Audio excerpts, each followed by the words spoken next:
All right, this is going to be the Feeding Your Neighbor Practice of Mission Map Project by Bradley Andrews.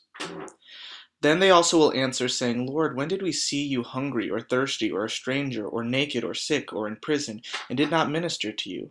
Then he will answer them, saying, Truly I say to you, as you did not do it to one of the least of these, you did not do it to me. So this has been the verse that's been kind of marinating in my head while doing this project. I chose the topic of advocacy. Now, advocacy specifically when dealing with hunger. Now, it's my hope that through this presentation, I'll be able to advocate for this topic of hunger, both globally and locally. I'm going to narrow it a little bit more locally for me here, but hopefully it'll spur you to think about your local area as well. Oftentimes, we may have seen a person down the side of the street who holds up a sign, will work for food or hungry. And it's at that moment we have a choice of what we can do. And that's kind of where this project spurred from, was me seeing someone holding up a similar sign. Now, every person who is hungry has a name and has a face to that name, and I wanted to start off this presentation by hearing from someone who had faced this similar struggle of hunger. His name is Derek, and it is my hope that through his story, his impactful story, you'll see the need and everyday situations where hunger occurs.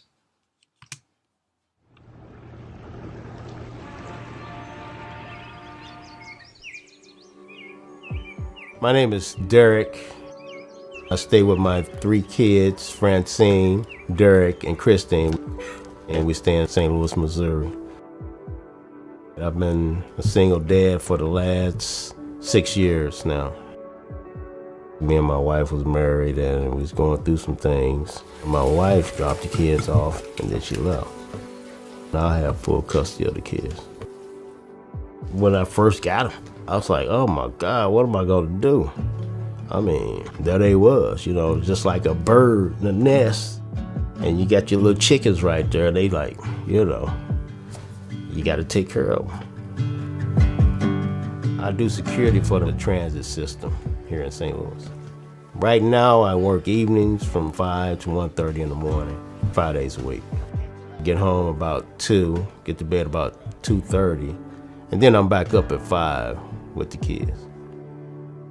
Even though you're working, you always come up short some kind of way. There was several times where I had to choose between some bills and some food, and I had to put the bills on the back burner for that.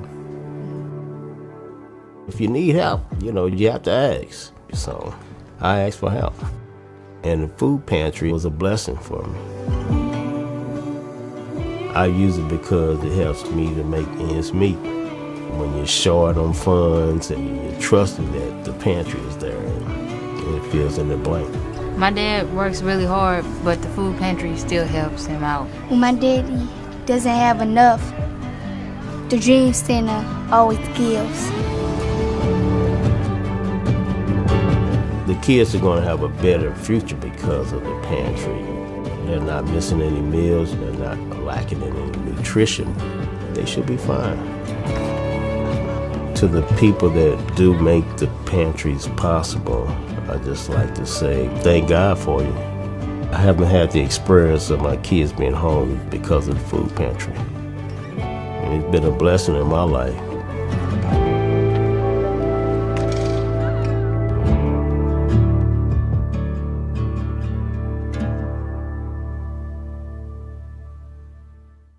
So there are about 795 million people in this world who don't have enough food to lead an active life. And Derek's family was one of those that number. But thank God he has an outlet to get food assistance through his local food bank. Now, so my apologies first for my shifting my eyes, because I'm going to be looking at some numbers here. But when it comes to advocating for this topic, it is my hope to put a face to hunger. And by getting a face to hunger, it's my hope to mobilize and encourage and create passion in those on this topic. And by doing so, advocating for action. So getting to that point of advocating. Now, in the United States alone, there's about 48.8 million people who have food insecurity. And for me, specifically here in Arizona, because I want to bring it down to a local level where I'm at. I live in Arizona. It's the southwestern part of the United States. It's next to it's squished between California and New Mexico. And in this state, it's a pretty big state. There's about 6.7 million people in Arizona. And there's about 1.3 who struggle with a food insecurity. Now, to give you a little bit more statistics, as far as poverty here, there is about 1 in 3 children, 1 in 5 Arizonans, and 1 in 7 senior citizens who live in poverty here. And with that poverty comes the struggle with hunger. Here in Arizona, there's a lot of snowbirds that come here due to our warm weather, and with the snowbirds comes the struggle with food, whether that be because they can't get out or possibly because of finances. And now also here in Arizona, there's about 1.6 million out of that 6.7 million Arizonans here in Arizona. But out of that 1.6 million children here, there's about 500,000 of them who struggle with hunger, and they whether that for any numerous reasons. Now, they get food assistance, reduced food assistance here in Arizona for school lunches. Hold on, I should back up. That around that 500,000 mark is children with hunger for low-income children in Arizona who receive free or reduced price school lunches. But here's the struggle, because out of 12% of those children eating free or reduced school lunches, they're not getting summer meals. So during the summertime, they go hungry. I didn't realize these statistics, but it keeps going on. In Apache country, which is the northwest part of Arizona, that's where a lot of indigenous tribes here, Navajo, Apache, and Zuni, are. They have the highest childhood food insecurity rate, I believe, here, with a 41.5%. Now, this struggle for hunger, I didn't realize how much there was in my own backyard here in Arizona, and I would encourage you to look where you live and see where the struggle is with hunger, and put a face to that hunger and begin to start to do something about it.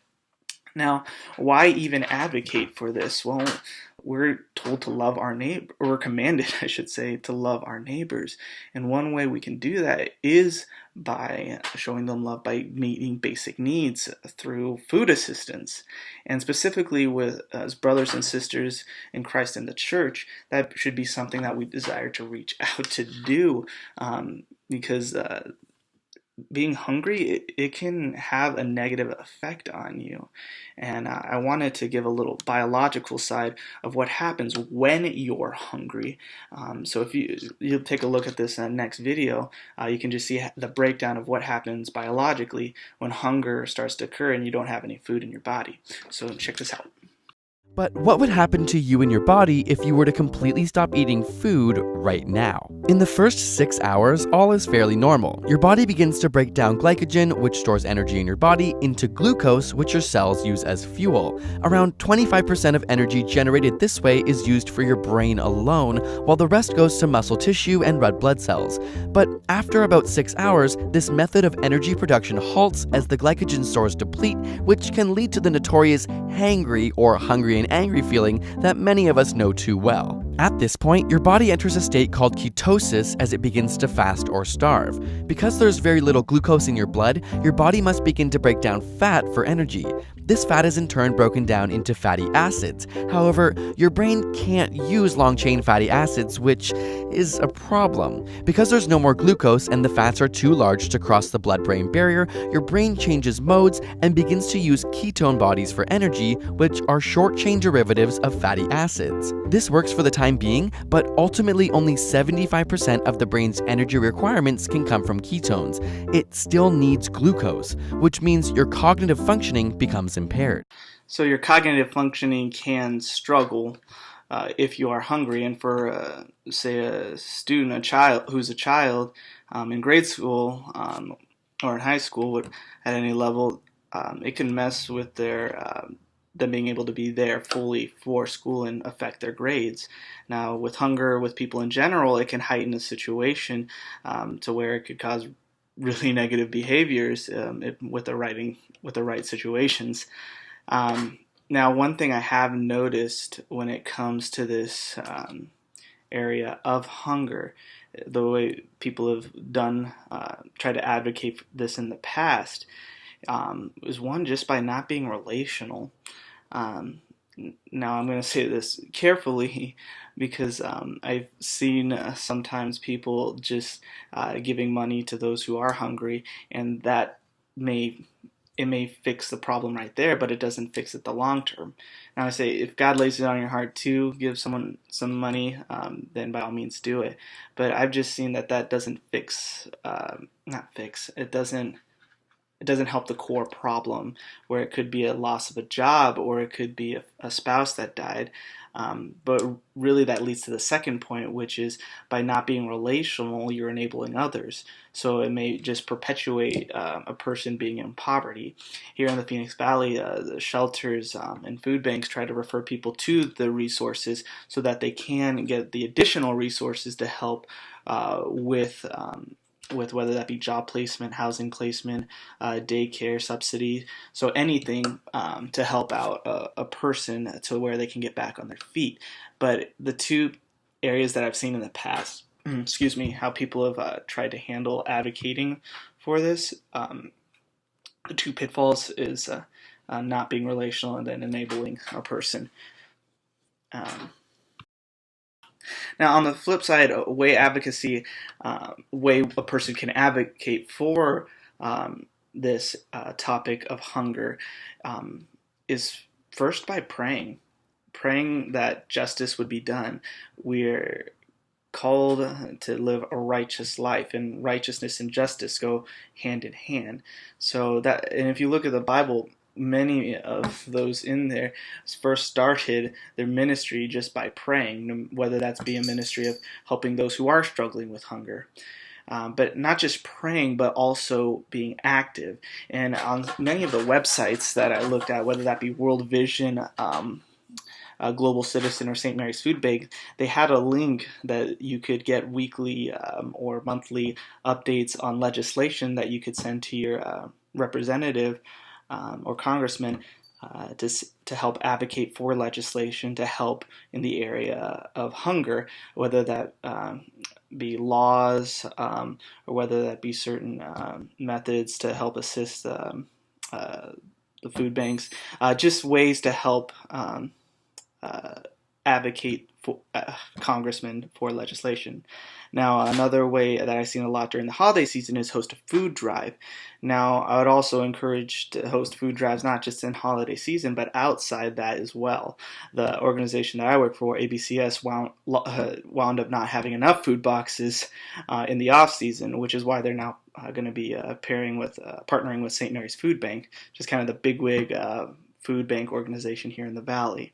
So I'm thankful for that, so that we won't run out of food. But that's another way. Another way is by volunteering time, and that's how I'm going to be doing my DLA hours, is by working in the Food Bank and Resource Center at ABCS. That's where I work as a parent aide and a counselor. And then the last way is by taking time out just to be relational. That's one thing I really appreciate at where I work at ABCS is not only do they give food and clothing, but they also take time to just talk and be with people.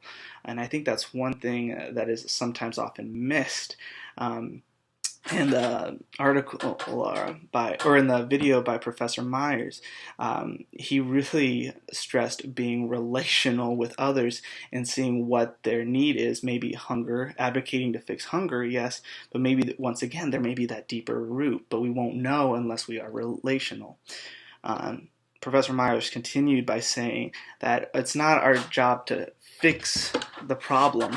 it is our job to be faithful. And in this way, in this topic of advocating for hunger, we're just called to be faithful in advocating to stop hunger in this world, both globally, but also locally. We are called to love, though, and love our neighbors. I mean, I look up because it could be my neighbor above me or to the side of me who's struggling with hunger. So my map proposal to advocate for hunger is to get a presentation, to get churches mobilized, to see the need for hunger, but also be active and intentional on how to partner alongside organizations who are seeking to assist in this struggle with hunger, both here locally in Arizona, but also globally as well. So thank you so much for listening. I hope you enjoyed listening to my project of just going through what the current status of hunger and advocating for that. But I look forward to your comments and questions if you have any. Thank you.